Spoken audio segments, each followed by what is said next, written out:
Muy buenas tardes, tengan todas y todos los presentes, bienvenidos y bienvenidas a este encuentro con la poesía en un momento muy importante en el marco de la poesía, en marco de el evento mundial, ¿cómo lo estamos llamando? 16º Congreso Mundial de Poesía, y también en el contexto de los 200 años de Mi Delirio sobre el Chimborazo. En ese orden de cosas, queremos darle la más cordial bienvenida a todos los que nos acompañan para disertar, para dialogar, para tener un momento de encuentro con este importantísimo momento de la historia, que yo no me voy a atrever en este momento a calificar, sino que sean los expertos, los especialistas quienes nos acompañan en este momento para disertar sobre el tema del día de hoy. Mi Delirio sobre el Chimborazo. Quiero comenzar, por supuesto, dándole la más cordial bienvenida a estos tres notables que nos acompañan en el día de hoy.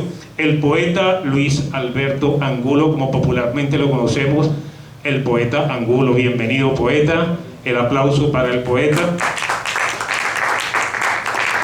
El poeta Angulo, como popularmente lo conocemos, bueno, tiene una obra ya prolífica y que se expresa en tres títulos muy importantes. El primero, Coplas de la Edad Ligera, uno de sus libros, de Monte Ávila Editores, tengo entendido.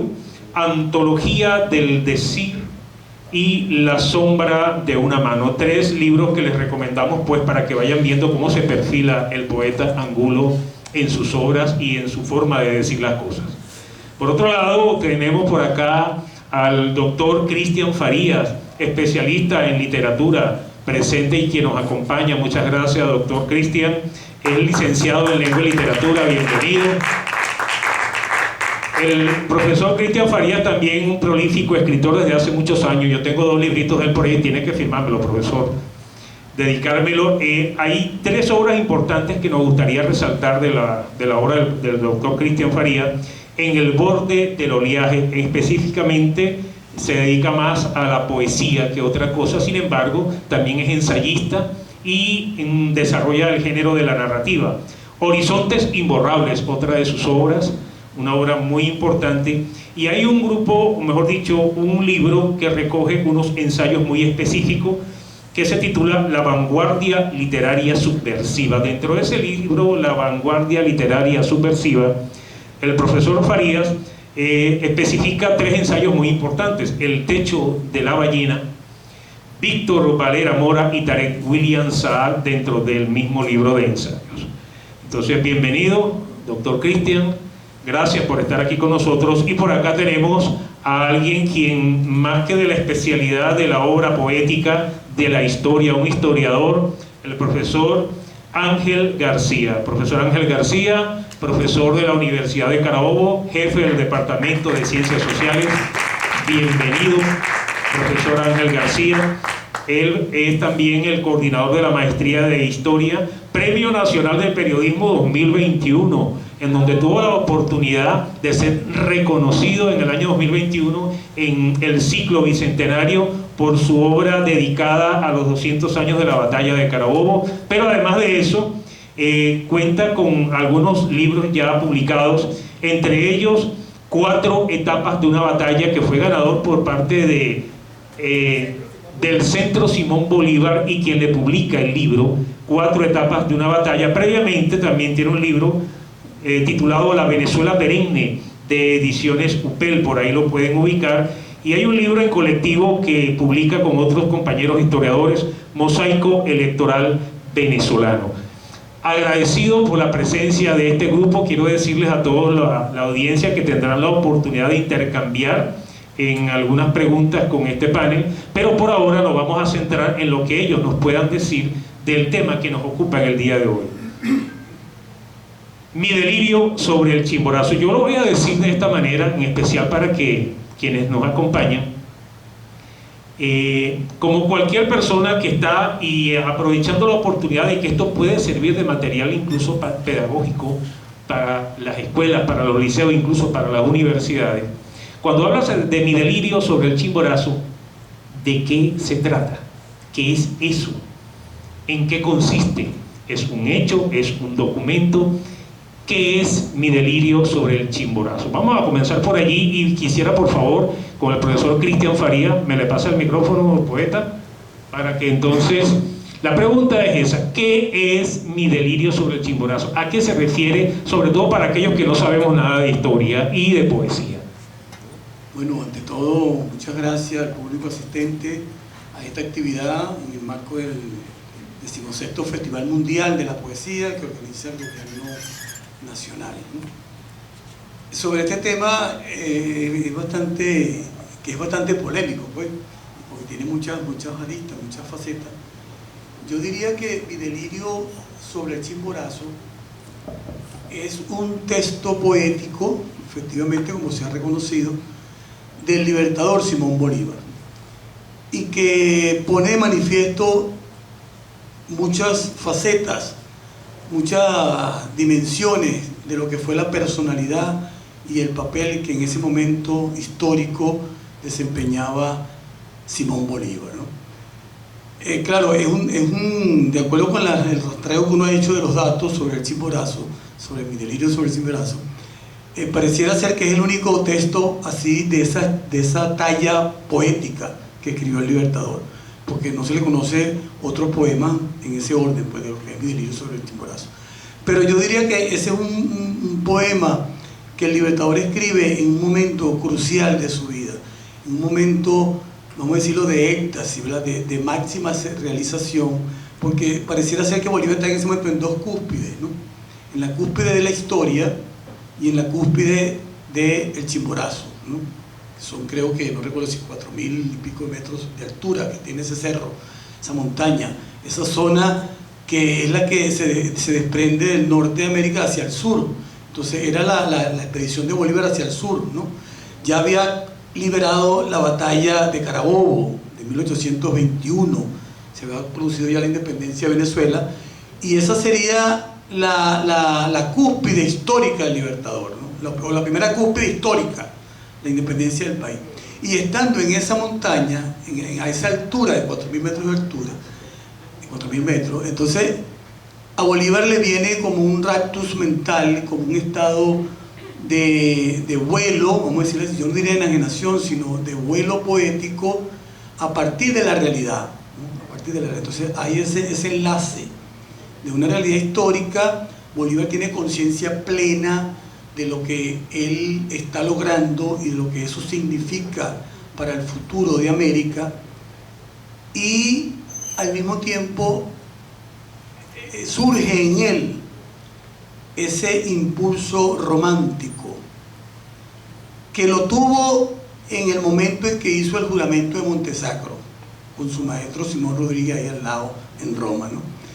Porque yo hago esa relación de mi delirio sobre el Chimborazo con el juramento del Montesacro, y además, y después del mi delirio sobre el Chimborazo, entonces estaría la carta de Pativilca que le escribe Simón Bolívar a Simón Rodríguez, cuando Simón Rodríguez regresa a América y anda buscando contactarlo, ¿no? Para encontrarse de nuevo. Y un tercer elemento que se asocia a mi delirio sobre el Chimborazo serían las cartas de Bolívar hacia Manuelita Sáenz, ¿no? Entonces, para mí son 4 manifestaciones históricas concretas que están allí, que existen, que son documentadas, sobre la personalidad poética, romántica de Simón Bolívar, ¿no? Entonces, claro, ¿cuál es la importancia de mi delirio sobre el Chimborazo? Que es, como en todo artista, como en todo poeta, es la obra cumbre, pues, la obra máxima, desde el punto de vista de la estructura del texto, desde el punto de vista del lenguaje, y el juego que Bolívar hace de las imágenes, de lo terrenal a lo divino, ¿eh?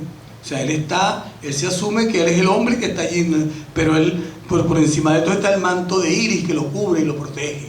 Entonces ahí viene la metafísica. Muy bien, doctor Faría. A mí me gustaría aguantarme un poquito allí, porque usted está entrando en un terreno en este momento que nos interesa saber, sobre todo un experto en la literatura como es su persona, y ya vamos para allá. Quisiera saber, en efecto, bueno, ya por lo menos para quienes, es un poema escrito por el libertador. Muy bien.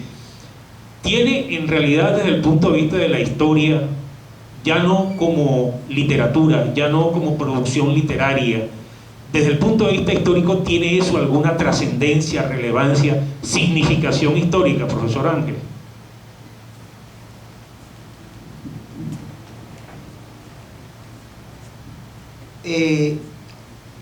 Bueno, no tanto como trascendencia. Digamos, lo importante de eso es que nos revela a un Bolívar en una faceta en la cual la gente generalmente no lo ubica, no lo conoce. Yo hice un ejercicio los días previos, las semanas previas, con alguna gente conocida, más o menos entre los 15 y los 32 años. Y el ejercicio consistió en que les leí el poema, que es un poema corto, y les pregunté quién había escrito eso. Se lo hice más o menos a 9 personas. Ninguno tenía idea de quién lo había escrito. Solamente una persona se atrevió a decirme Neruda, pero más nadie, ninguno acertó. Entonces, claro, el tema es que es difícil concebir a Bolívar como un poeta porque, como decía Cristian, esta es la única expresión literaria de Bolívar que se enmarca dentro de esa categoría de poema.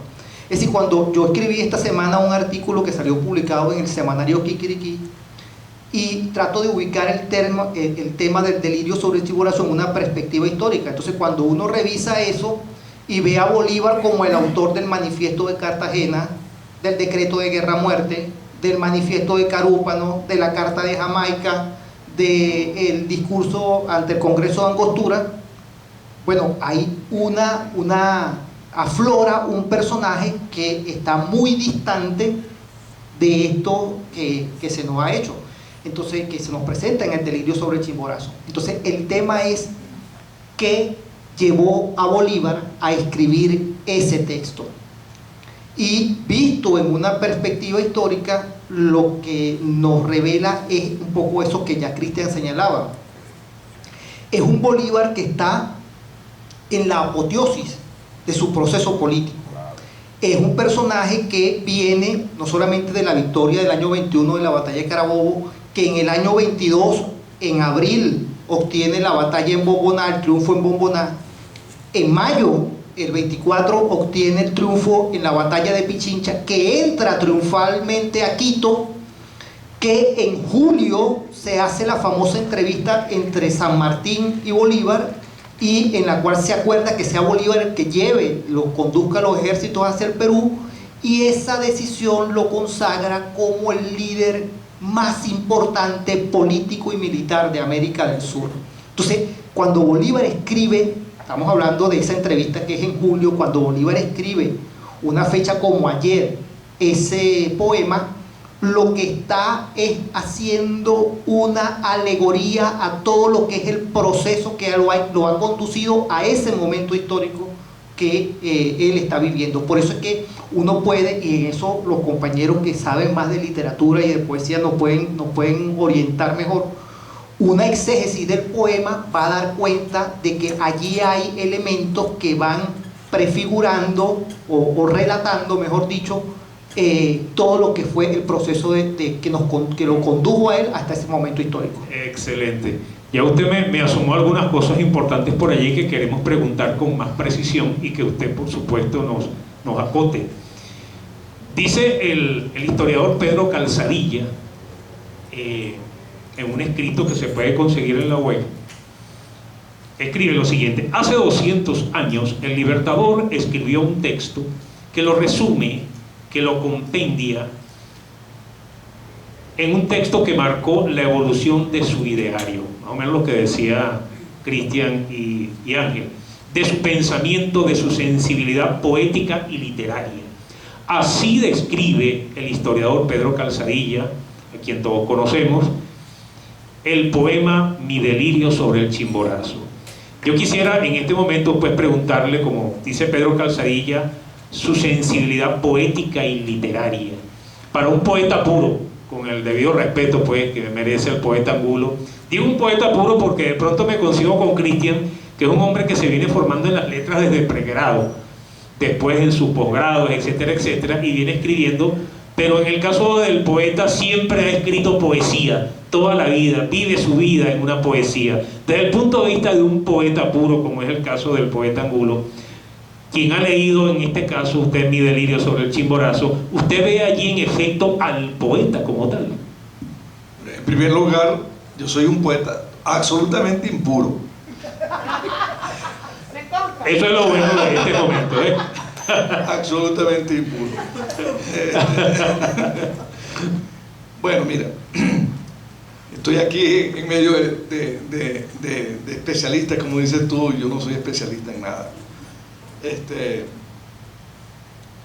Yo considero que, al revés de lo que está diciendo, dijo una referencia que dijo el profesor, que yo no puedo concebir a Bolívar sino como poeta.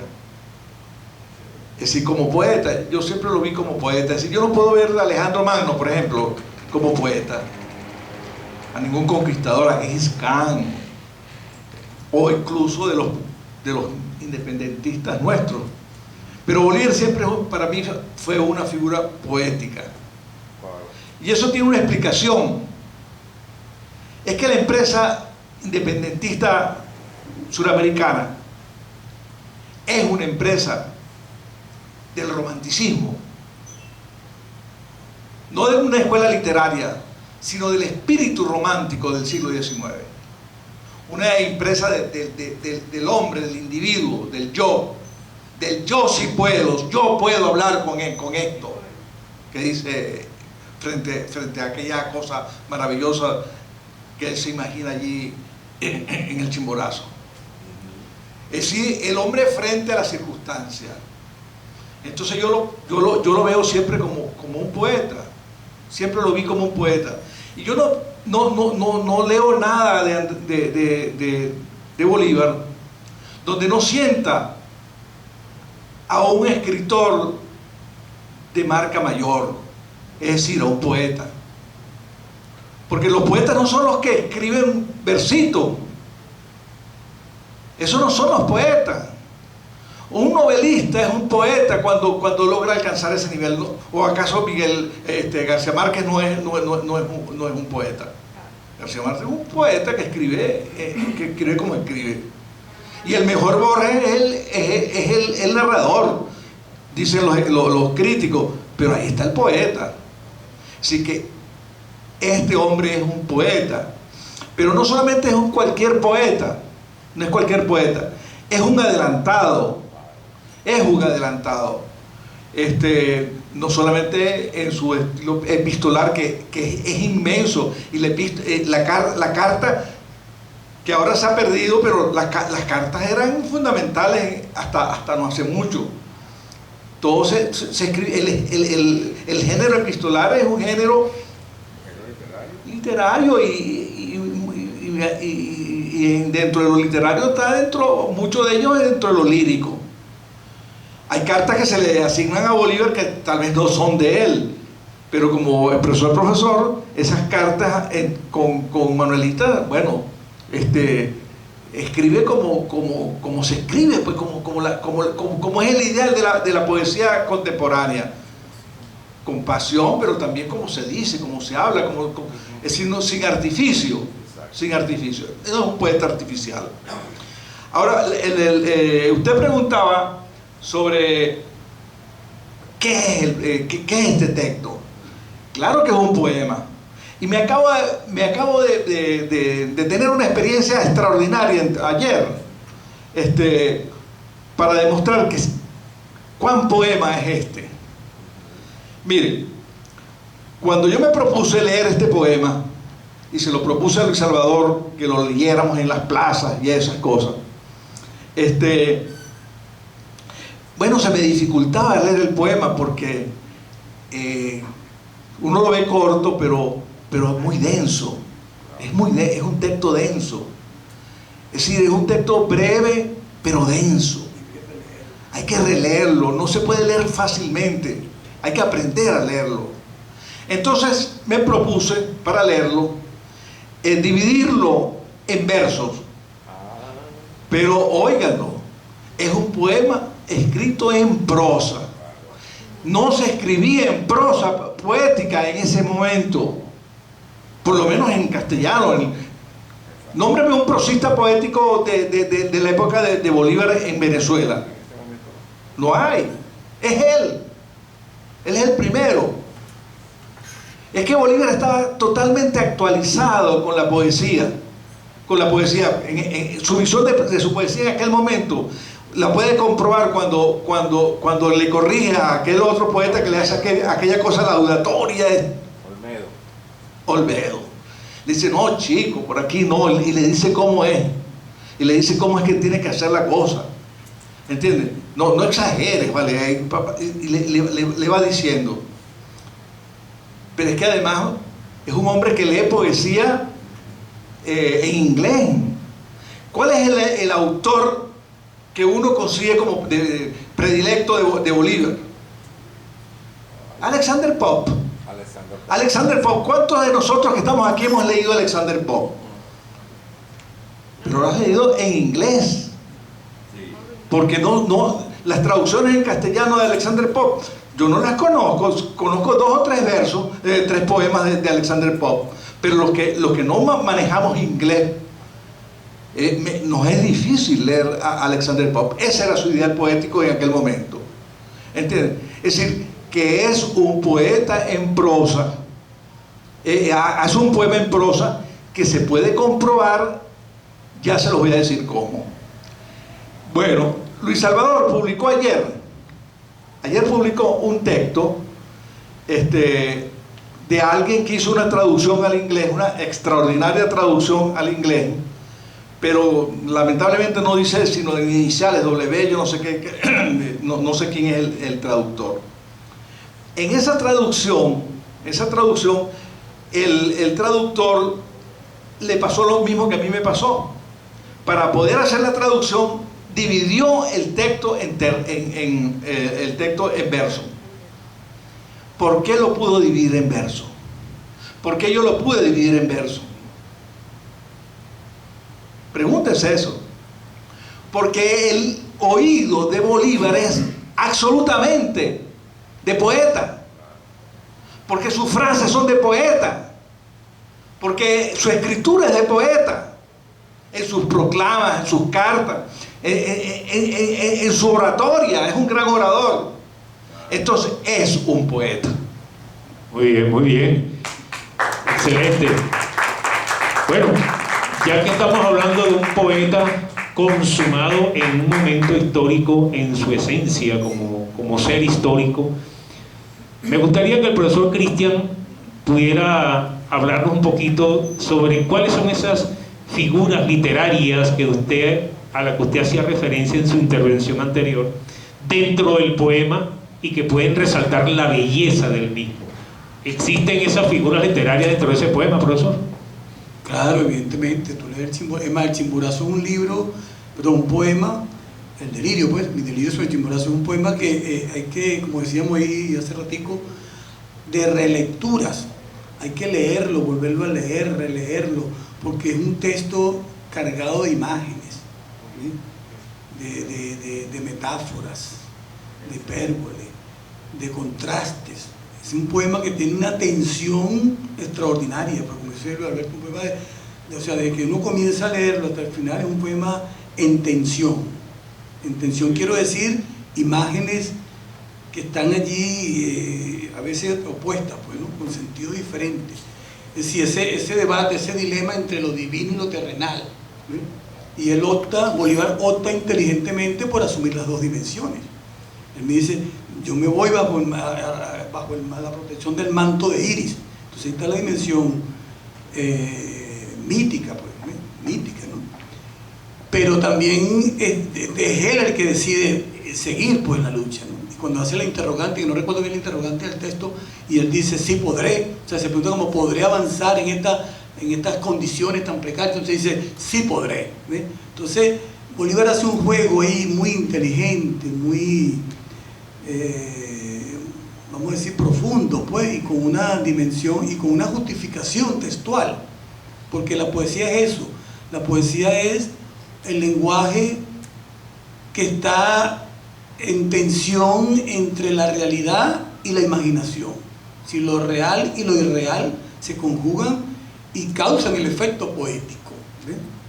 Entonces Bolívar allí queda consagrado como un poeta, ¿no? Y entonces ahora uno se pregunta, bueno, ¿de dónde surgió esa dimensión poética en el pensamiento del Libertador en esas circunstancias tan difíciles? Entonces, bueno, Alberto nos acaba de dar una respuesta, ¿no? Las lecturas que tú señalas sobre poetas ingleses. Pero también había que agregar, creo yo, la experiencia juvenil de Bolívar en Caracas antes de 1811, ¿no? Que estaba Andrés Bello y los mantuanos ilustrados, pues, que leían, estudiaban, estaban al día en las cosas, ¿ves? Bello fue amigo de Bolívar, no fue su maestro, sino que fueron compañeros de ahí de Caracas, pues, de la juventud caraqueña.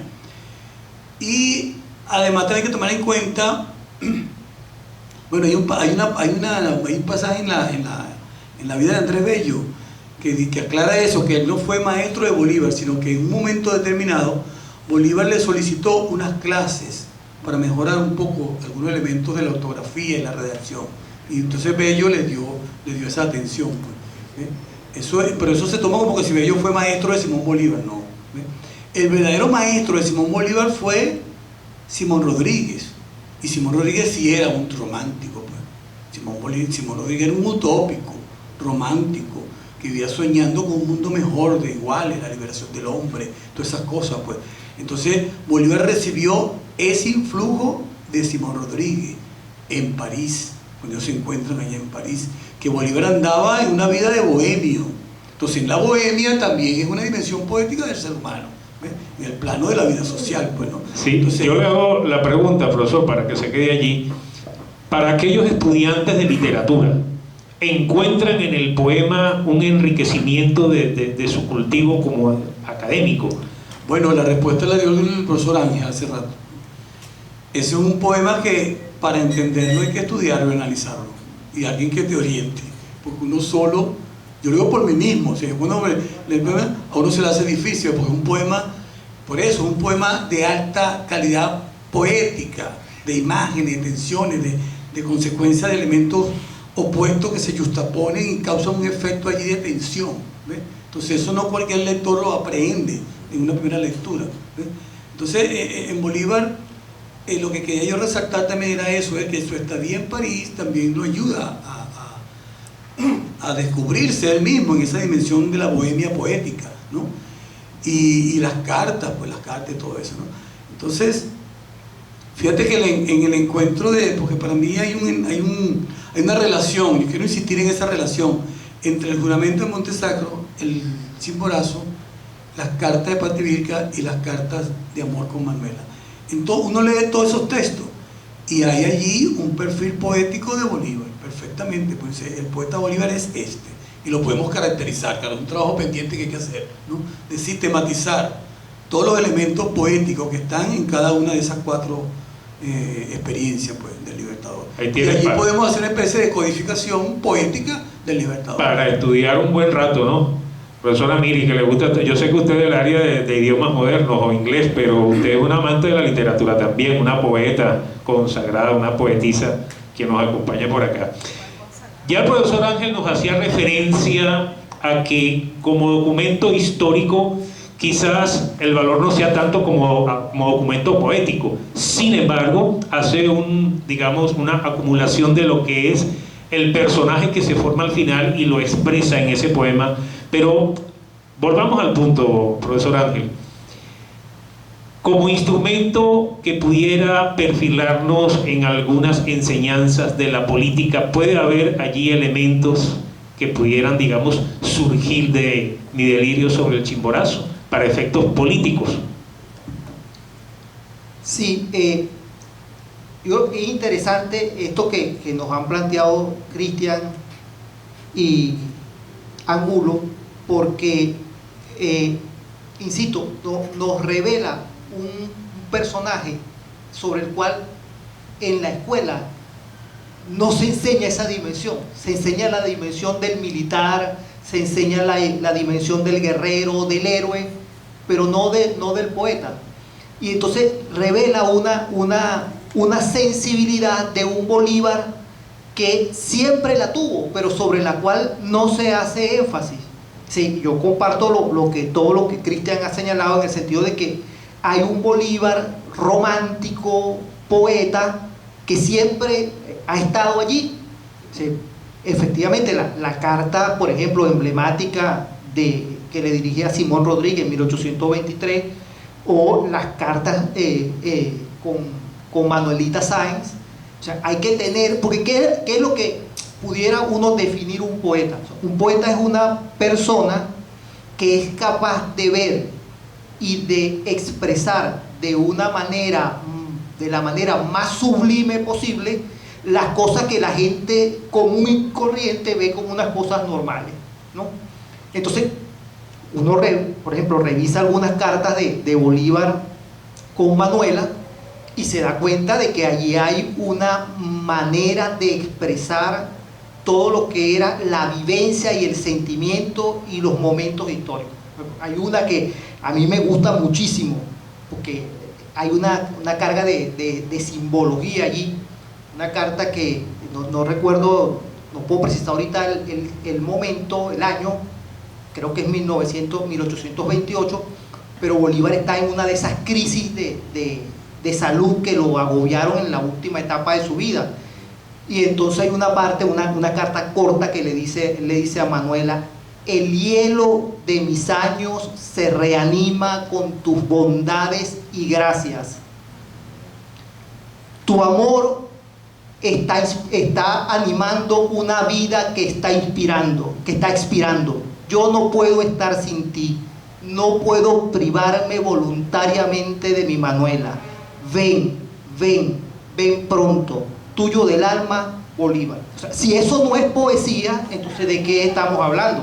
Estamos hablando de un personaje que es capaz de expresar un momento que siente que su salud está en crisis, que la vida se le puede ir en cualquier momento, y lo expresa de una manera verdaderamente sublime. Y en cuanto al texto propiamente, uno, volviendo a tratar de hacer las exégesis del poema, por ejemplo, cuando él dice esto aquí: yo me dije, este manto de iris que me ha servido de estandarte ha recorrido en mis manos sobre regiones infernales, ha surcado los mares dulces, ha subido sobre los hombros gigantescos de los Andes.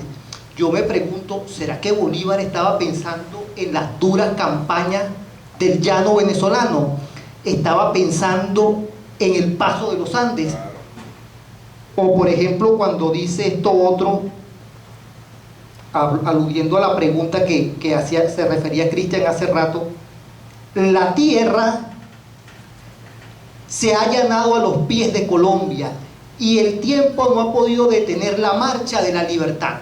La empresa de la libertad que se planteó a pesar de todos los obstáculos que supuso esa campaña.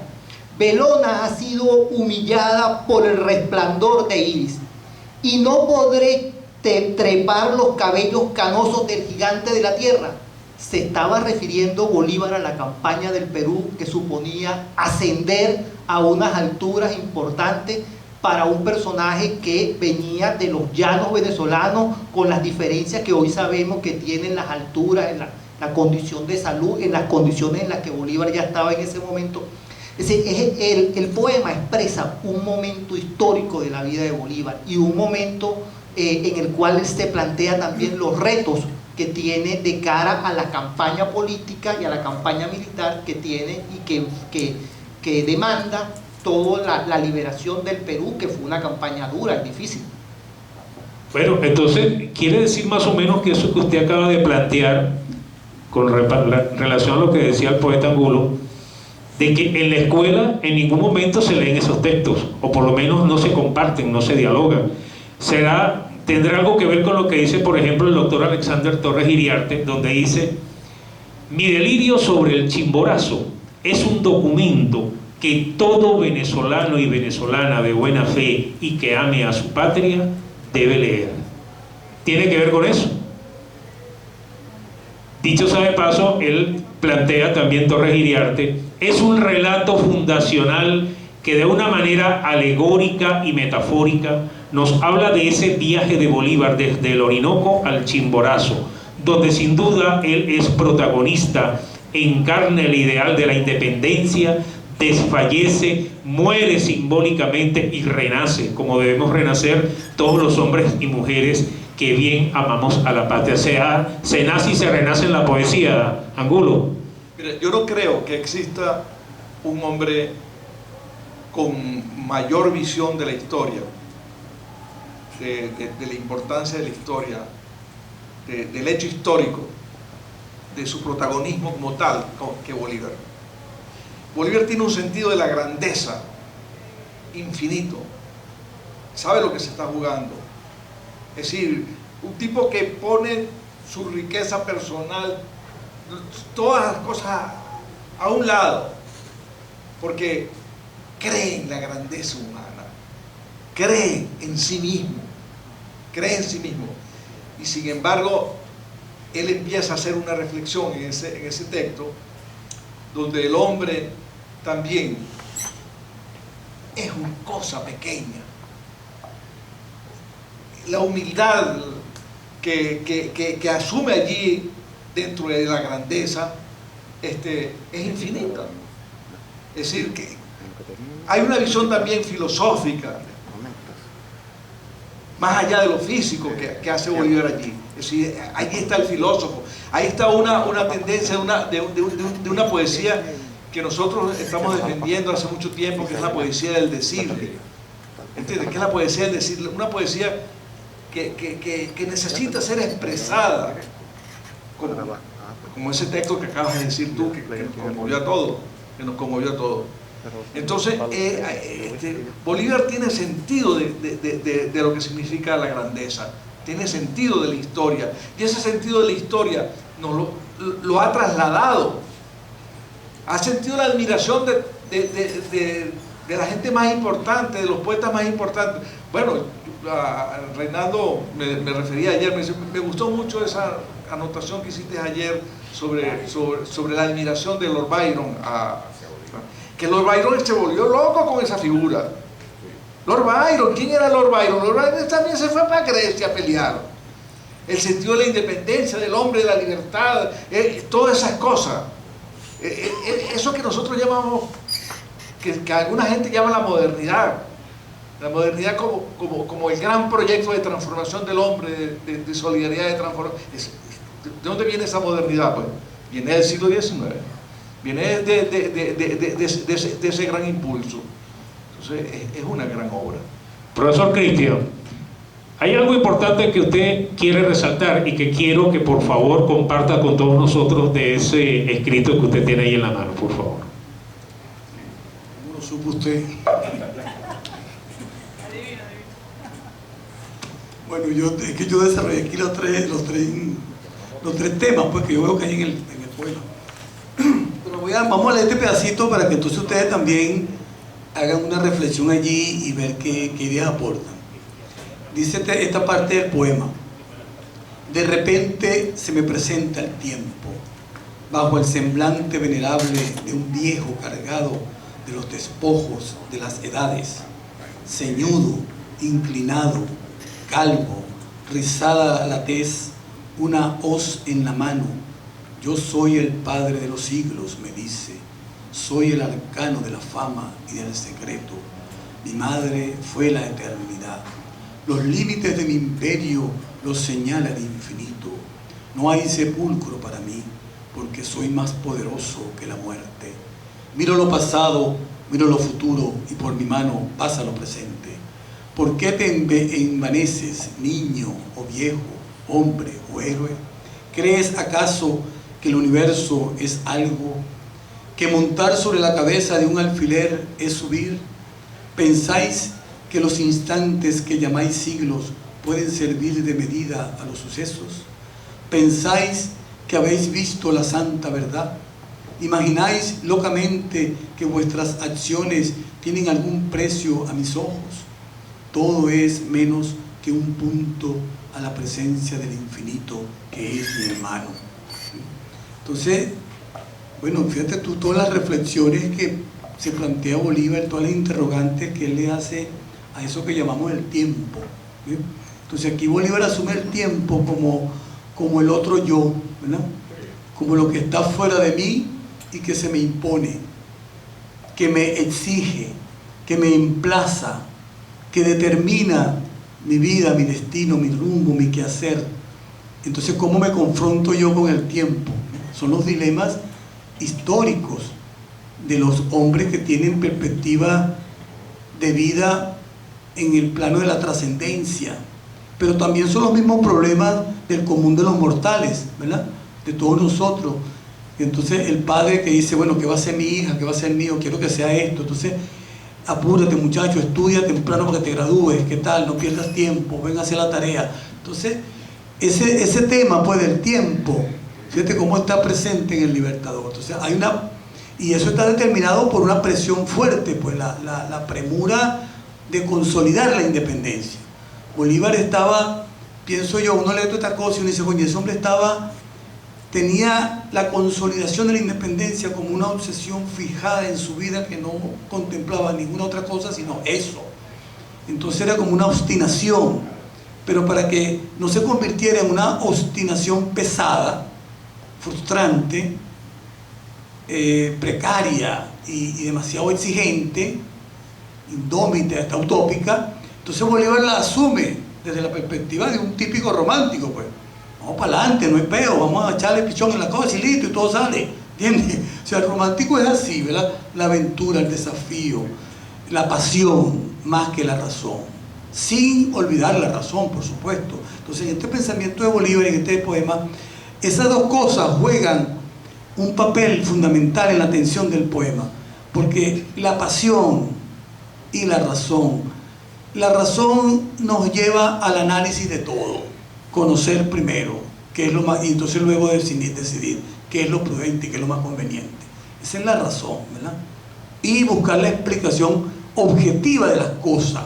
Entonces la objetivación dialéctica de las vivencias, de los procesos del entorno, es la razón. Pero el encantamiento, el enamoramiento, la fascinación, el asombro, es parte de la subjetividad del ser humano. Solo procesa el lado subjetivo de la pasión. Entonces, en Bolívar hay una tensión existencial entre la razón y la pasión. Y hay una parte, no sé si fue el que leí o este otro que está por aquí, donde él dice, se refiere a ¿cómo se llama el científico? A Humboldt. Aquí dice, fíjate, él dice, arrebatado por la violencia de un espíritu desconocido para mí. Ahí está la parte de ese juego dialéctico de la enajenación y la posición, ¿no? Que me parecía divino, fascinado, pues, por lo que estaba experimentando, la exigencia de la pasión romántica. Entonces él dice, vuelvo a leer, arrebatado por la violencia de un espíritu desconocido para mí, que me parecía divino, dejé atrás las huellas de Humboldt, empañando los cristales eternos que circuyen el Chimborazo. Entonces ahí están los dilemas, las tensiones y las decisiones. O sea, es la pasión la que me arropa ahorita, es la pasión la que asumo y voy para adelante con la pasión. Y la ciencia, la objetividad científica, aprendida de Humboldt, bueno, está allí, pero ahorita es la pasión. Entonces es ese Bolívar y eso, a mi modo de ver, es una manifestación de una inteligencia, ¿verdad?, que sabe administrar las dos dimensiones. Porque Bolívar es un científico de la guerra, pues, un gran estratega de la guerra, y ganó la guerra, y gana la guerra, ¿no? Pero al mismo tiempo se descubre que hay dentro de él una gran pasión de enamoramiento hacia los fenómenos inéditos, o inusuales, o insólitos del universo, ¿verdad?, de la existencia. Entonces, esa es la dimensión que yo me atrevo a caracterizar, pues, del Libertador revelada en este poema. Hay quienes dicen incluso, Angulo, que justamente como parte de lo que decía el profe Cristian en este momento, ese momento de Bolívar era un momento en que sus mismas angustias no lo dejaban vivir tranquilo, incluso que llegaba a esa exaltación porque realmente estaba ya medio loco. ¿Qué opina usted de eso, Angulo? cuando escribe Mi delirio sobre el Chimborazo? Parece que Bolívar, como lo dice el profesor, estaba en su mejor momento. Ese es el momento donde se han consolidado ya muchísimas cosas de carácter histórico que él va a referir obligatoriamente. Bien. Es decir, está en un momento donde puede estar hasta tranquilo. Es decir, pero no está tranquilo, porque es una obsesión la libertad, y quería liberar todo, pues. Era un revolucionario, Bolívar era un revolucionario, era un hombre iluminado por ese sentimiento de la libertad. Es un hombre del siglo XIX, es cierto, es un hombre del siglo XIX, y es un hombre del romanticismo, pero no del romanticismo literario, no del romanticismo como movimiento del hombre, como ese gran movimiento cultural, y de esa manera Bolívar representa un signo para todo. Yo creo que representa un signo para todo, y es una experiencia que no se extingue, y es un Bolívar que nace todos los días. Por eso es que los poetas lo siguen cantando, lo siguen celebrando. Bolívar está vivo en Venezuela otra vez, pues. Se bajó de ese pedestal enorme que tenía ahí en la Plaza Bolívar y anda por ahí, pues. Anda por ahí, y no lo puede tener nadie. Y Bolívar no pertenece a nadie, no es de un partido, no es de nadie. Se salió de ese sepulcro y está con nosotros. Bolívar anda con nosotros. Hay un Bolívar vivo, claro, hay un Bolívar muerto, un Bolívar devaluado, como la moneda, como todas esas cosas, pero hay un Bolívar que está triunfando cada vez, y triunfa en el espíritu de los hombres que van al combate de cada día por un mundo mejor. Muy bien. Bueno, yo voy a insistir un poquito más, tratando de sacar de nuestro especialista, pues, en la historia, del profesor Ángel García, y quiero parafrasear un poco, no parafrasear, leer, y de allí parafrasear una vez más al doctor Alexander Torres Iriarte, en donde hace una referencia muy parecida a lo que decía el profesor Ángel, y la leo textualmente.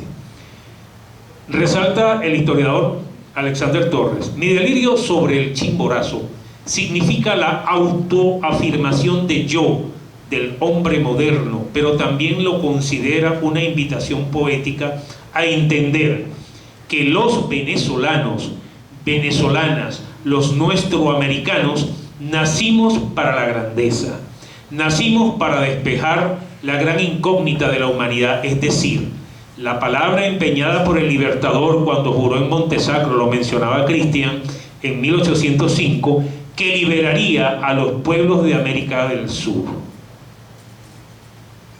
Dijo Torres, y subraya en el texto, que de manera universal la confrontación de la pequeñez humana, lo comentaba creo que el poeta Angulo y Cristian, ante lo magnánimo del infinito al tiempo, que lo califica de excepcional y singular en lo referente al estilo y contenido. Es decir, que en este caso en Bolívar se concentra toda esa trayectoria que tú hacías referencia, de haber pasado por todas aquellas batallas y aquellos grandes momentos, y que se concentra en un momento para expresarlo en un poema. O sea, sigue siendo historia y política de un personaje. No, absolutamente. Decía Luis Alberto ahorita, Bolívar se inscribe dentro del movimiento del romanticismo del siglo XIX, y el romanticismo de alguna manera apostaba por los grandes valores posteriores a la Revolución Francesa, es decir, la libertad, la igualdad. Entonces lo que hace Bolívar es expresar de alguna manera, apostar de alguna manera en ese texto todos los que son los valores supremos del romanticismo. si uno lo ve en perspectiva histórica, se da cuenta de que Bolívar siempre fue un optimista, que es un rasgo, creo yo, del romanticismo. O sea, el romántico de alguna manera trata siempre de ser optimista. Entonces, por ejemplo, pongamos 3 momentos para verlo en perspectiva histórica. Cuando Bolívar escribe en 1815 la Carta de Jamaica, el Bolívar que escribe esa carta es un Bolívar que está política, económica y militarmente golpeado. Es un Bolívar que viene militarmente de la derrota de la Segunda República, que ha salido al exilio. Es un Bolívar económicamente quebrado, todas las penurias que Bolívar tiene que pasar en Jamaica.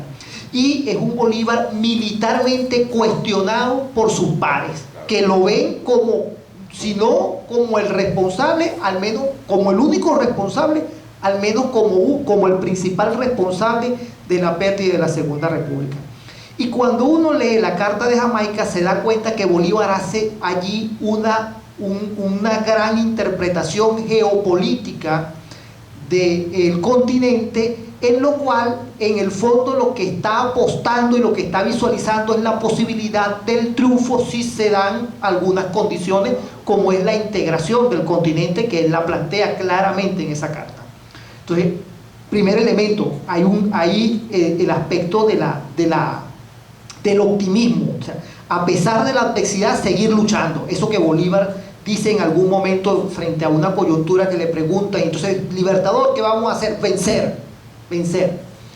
Otro momento, 1819, el discurso ante el Congreso de Angostura. Es otro momento de gran optimismo. Bolívar ya ha superado algunas circunstancias que lo afectaban en 1815 desde el punto de vista político, ha consagrado su autoridad. De hecho, el Congreso lo ratifica como presidente primero de Venezuela, luego de Colombia, consolida, legitima su autoridad frente a sus pares y logra de alguna manera un acatamiento más institucional, y ese Bolívar propone entonces la creación de Colombia. El 17 de diciembre de 1819, el Congreso de Venezuela sanciona la ley que va a sentar las bases de la posterior creación de Colombia. Entonces, otro momento allí importante. Y el tercer momento es el que está en el texto Mi delirio sobre el Chimborazo, que es un Bolívar que ya ha acumulado un conjunto de victorias, un conjunto de triunfos, y entonces el dilema es un poco frente a la metáfora, o sea, el tiempo, porque es un Bolívar que ya está comenzando a, digamos, a padecer los rigores de 12 años de campaña militar, de todas las circunstancias del agotamiento y de los estragos de la guerra, y que comienza a ver progresivamente deteriorado su salud. Entonces, ese Bolívar, sería interesante plantearse si el tema del tiempo también es un tema al final que tiene que ver con su propia permanencia de vida. O sea, ¿cuánto me queda de vida para realizar todo lo que tengo previsto que sea para la libertad de América? Entonces, en ese diálogo con el tiempo también está planteándose los propios retos mortales, personales, humanos que tiene como al final, como ser finito que somos todos. Entonces, todos esos elementos allí no hay duda que son expresión también de sus vivencias y que son plasmados de una manera poética, como ya hemos señalado. Excelente, muy bien. Bueno, aquí alguna persona de la audiencia quiere compartir, y esto va dirigido con precisión a Luis Alberto. Dice, usted verá cómo responde Angulo, ¿cómo calzar a Bolívar desde ese delirio? ¿Cómo calzar a Bolívar desde ese delirio? Bueno, mira, la poesía es para todo. Y como dijo un poeta, y debe ser escrita por todos. Si hay un Bolívar, cada quien tiene un Bolívar y cada quien tiene un poeta. lleva un poeta. Cada quien tiene su dimensión. Tenemos que asumir nuestra dimensión humana, ¿no? Pero tenemos que fijarnos en esos grandes hombres que son como nosotros, pero tampoco son igualitos que nosotros, pues. Que han hecho un esfuerzo, que hay que admirarlo. Si uno tiene que compartir, calzar en la vida de un tipo de eso, es también admirarlo, es reconocer la grandeza humana también en el otro. Porque es que algunas veces somos tan pequeños, tan miserablemente pequeños, que no somos capaces de reconocer al otro. ¡Bravo! De reconocer la grandeza de un individuo como este. Una maravilla, chicos. Bolívar es una maravilla, un ejemplo para la nación, pero para las naciones del mundo. Y Bolívar está metido en el mundo. Yo vivía en los Estados Unidos y conseguía calles Bolívar y plazas Bolívar no, pero serían calles y lo nombran. Bolívar está en el corazón de la humanidad, pertenece a ese otro mundo. Pero la grandeza de Bolívar no está en que es un tipo así, sino que es un tipo humano, que cometió errores. Claro que cometió errores, claro que hizo infinidad de cosas que no debió haber hecho, pero fue un hombre de su tiempo y asumió su tiempo, y la grandeza se lo reconoce hoy en los poetas, en la gente que lo admira, en la gente que no lo va a dejar, que no va a permitir que la cagada de las palomas lo borren. Bolívar es un Bolívar vivo, y nosotros estamos dispuestos como poetas a calzar su voz con nuestra pequeña o gran poesía. Muchas gracias. Bueno, creo que más o menos se ha mencionado, pero me gustaría que el profesor Cristian precisara sobre esta pregunta que hacen por acá. ¿Solo hizo como poema el delirio sobre el Chimborazo o tiene más? Particularmente no sabía que era poeta, y es una grata sorpresa.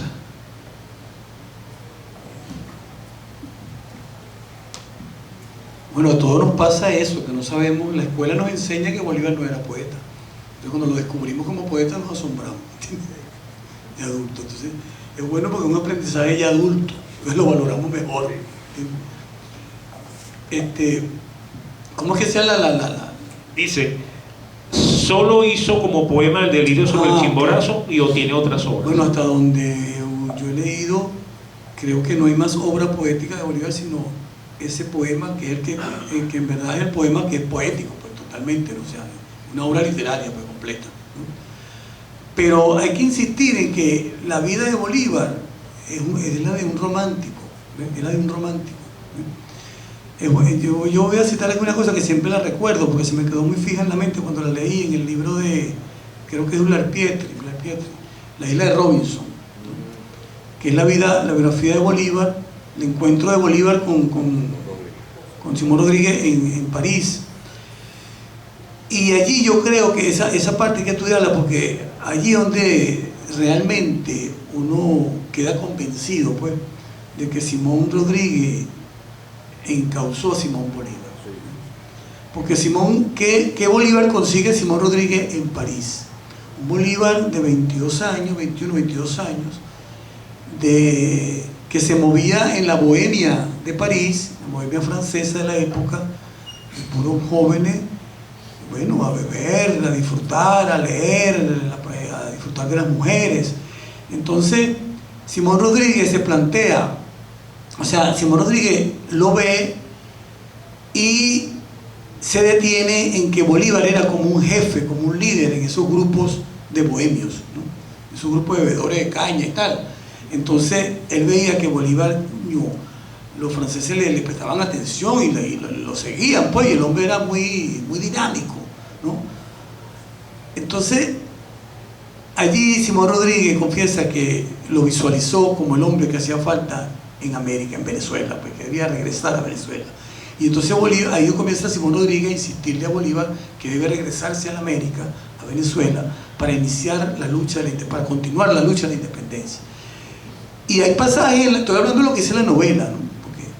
Y hay partes donde Simón Bolívar le respondía, coño maestro, pero es esa vaina, vamos a echar un trago aquí y tal, ¿entiendes? O vamos para que se esté con una catirita que está por ahí, ¿ves? Entonces, Simón Bolívar le insistía a Rodríguez que entrara en su mundo de la bohemia, pues. Pero Simón Rodríguez le insistía a Bolívar que entrara en su mundo del conocimiento, del pensamiento, de la filosofía y la liberación de América, de Venezuela. Entonces, en esa tensión, hay un pasaje muy bueno, ¿no? Donde Urdapiante señala que Simón Rodríguez le dice a los amigos de Bolívar, o a la prima de Bolívar, creo que fue la prima, alguna de esos personajes, pues, él le dice así: ni las 1000 mejores putas de París, que se las coja Simón, le va a dar las glorias que lo espera en América. Ese pasaje es importante. Yo no sé si es una invención de Urdapietri o es una cosa que recoge de los testimonios, pero lo cierto es que eso está ahí, ¿ves? O sea que Simón Rodríguez visualizaba que ese hombre estaba como predestinado, pues, a la gloria en América. Pues no la gloria como putañero, ni como bohemio, ni romántico, ni bebedor de caña, sino como político, pues, como líder, ¿entiendes? Porque él visualizaba que el tipo era un líder, ¿ves? Y le insistía a la prima. Y luego en ese debate, a la final, Simón Bolívar le dice al maestro: sí, está bien, maestro, voy a hacer lo que usted me dice. Entonces Simón Rodríguez le responde: bueno, si ya decidiste irte para América, para Venezuela, entonces antes vamos a hacer un recorrido por aquí, por toda esta zona. Y donde Simón Rodríguez le enseña a Bolívar toda esa referencia de la historia hasta que llegan al Monte Sacro, ¿no? Y hacen el juramento, ¿no? Para mí esto es muy importante porque ahí hay historiadores, no se cuenta con historiadores que para nada mencionan a Simón Rodríguez en esa estadía de Bolívar y la decisión de Bolívar de regresar y de manera previa realizar el juramento. Entonces queda así Simón Rodríguez como inexistente, ¿no?